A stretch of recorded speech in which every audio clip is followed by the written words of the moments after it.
It's the world-famous Weather for Weather Geeks, the midweek edition here on Wednesday, the 28th of October in 2020. And, we had high hopes a couple of days ago that today would turn out to be the nicest day of the week with some sunshine.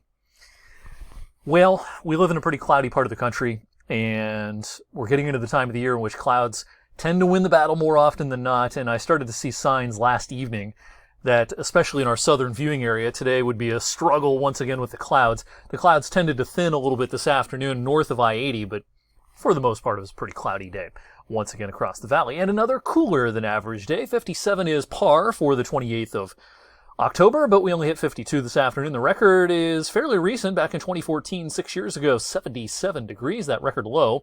An older record, 25, set in 1936. We had 0.18 inches worth of rain early on today with the light rain and drizzle. It is gone. We're going to stay dry through the evening hours, but we're not going to stay dry for long. Flood watches are out for the mid-Atlantic states, the lower Ohio River Valley. Flooding's not a concern around here, but it is to our south and to our southwest because of Zeta, which made landfall in Louisiana earlier on this afternoon. The fifth named system to make a landfall in Louisiana this season. Amazing. And it's yet another system that intensified just prior to landfall. We've seen an incredible amount of these sorts of situations this year and in recent years where these tropical systems are doing this last-minute strengthening right before making landfall. And so Zeta means some business and is really impacting New Orleans, Biloxi, Mobile, and will bring a lot of wind and rain to parts of the south over the next 12 hours or so. But it is moving at a pretty good clip. This is moving north-northeast at 24 miles per hour. So it's going to get off the playing field in a pretty big hurry, but there's a lot of wind energy with this, and I think there's going to be a lot of power outages fairly far inland tonight into tomorrow, all the way up into the Carolinas probably. There could be some strong winds in combination with some bouts of heavy rain that lead to some power issues. But this thing will be racing off the mid-Atlantic coast in pretty short order here as we get into the afternoon on our Thursday. Back here at home, I think we're dry for the next several hours, and even though our model here shows some green at 1, 2 in the morning, I think that's a little overly ambitious. I do think that the rain will push in, though, very late tonight and heading into tomorrow morning. So by the time a lot of kids are heading off to school and people are heading off to work, it is going to be raining. And once it starts raining, what you see is what you get.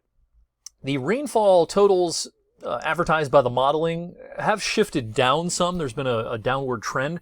Some of our modeling a couple of days ago was suggesting 1.5 to 2 inches might be attainable. Don't think that's attainable anymore for our area. Maybe southern Ohio, southern Pennsylvania, but around here, I think around an inch will be a pretty good average when you factor in the rain that will occur during the day Thursday, into Thursday night, and even a couple of residual showers will be possible into Friday. So again, the rain tries to taper off late in the day tomorrow, but it'll stay damp into Friday. A lot of clouds Friday, gloomy day, cold day. Couple of showers, especially in the morning. Finally, the sky's going to clear Friday evening, and finally we're going to see some sunshine on Saturday. For Halloween, high pressure will push off to the east. This is going to be a chilly day, but a nice day. It'll be nice to see the sun, and for trick-or-treaters, no wet weather gear will be required. All right, we have a rare full moon coming up on Saturday, and that it's Halloween. We have a full moon on Halloween for the first time in the Eastern time zone since 1955. It occurred in all time zones across the lower 48 back in the 1940s, but in 1955 in the Eastern time zone, that's the last time we had a full moon on Halloween. We won't have another one until 2039, and because this, of course, is the second full moon in the month of October, it's a blue moon. Not a reference to the color of the moon, that's just the term given to the second full moon of a given month. Saturday is the pick day of the weekend because we've got a pretty strong cold front heading our way Sunday. I think it's going to turn out to be a windy day. There's going to be some showers around. This could be real interesting for the Browns home game against the Raiders Sunday afternoon. I think it's going to be really windy up there. There's going to be some showers around. Temperatures are going to fall, both in Cleveland and around here. And then, as the colder air plows in, you're going to see blue here. I think we're going to see the first flurries of the season in a lot of Northeast Ohio, Northwest PA Sunday night, heading into at least the morning hours on Monday. And I think especially in Northwest PA, there's going to be some accumulation out of this. Mostly in the hills, south of Erie, PA, and maybe over into parts of Ashtabula County in Ohio. Don't think there'll be anything sticking of any consequence around our television viewing area, but you're not going to have to head too far to the north and northeast to find enough snow to maybe whiten the ground in some spots. Mentioned those wind gusts on Sunday. These numbers could even be a little bit conservative. I'm not going to be shocked to see a 40 to 45 mile per hour gust Sunday afternoon. All right, 8 to 14 day outlook is not filling in.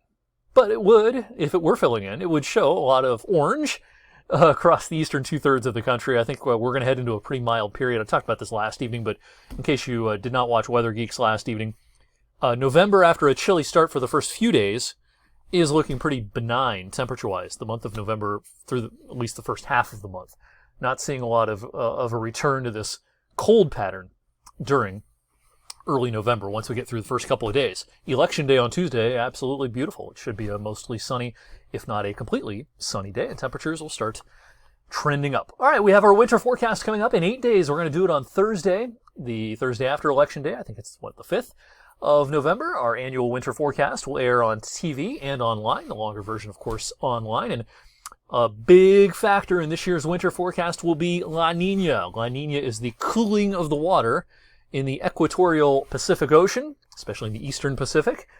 And that cooling of that section of the ocean can have impacts on the overall weather patterns across North America. Now, in a typical textbook La Niña, this is the precipitation breakdown. It typically is pretty dry in the southern U.S., from the southwest all the way through the deep south into the Carolinas, and it typically is wetter than average in the Pacific Northwest and across the northern tier of states and into parts of the Midwest and the Great Lakes. Now, that's in a typical La Niña. Not every La Niña is the same, though.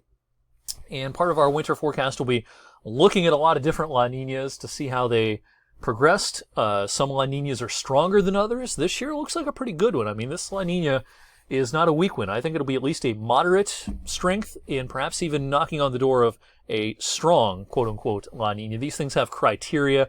Once that part of the Pacific Ocean reaches 2 degrees cooler than average, then technically it's a strong La Niña. We may not see that kind of an anomaly, but we may get pretty close. So this La Niña looks to be pretty strong. The stronger the La Niña or El Niño signal, the higher confidence that we tend to have in our winter outlook. So that's coming up in 8 days. In the meantime, thank you for watching this extended version of Weather for Weather Geeks. I'll see you back here on Thursday.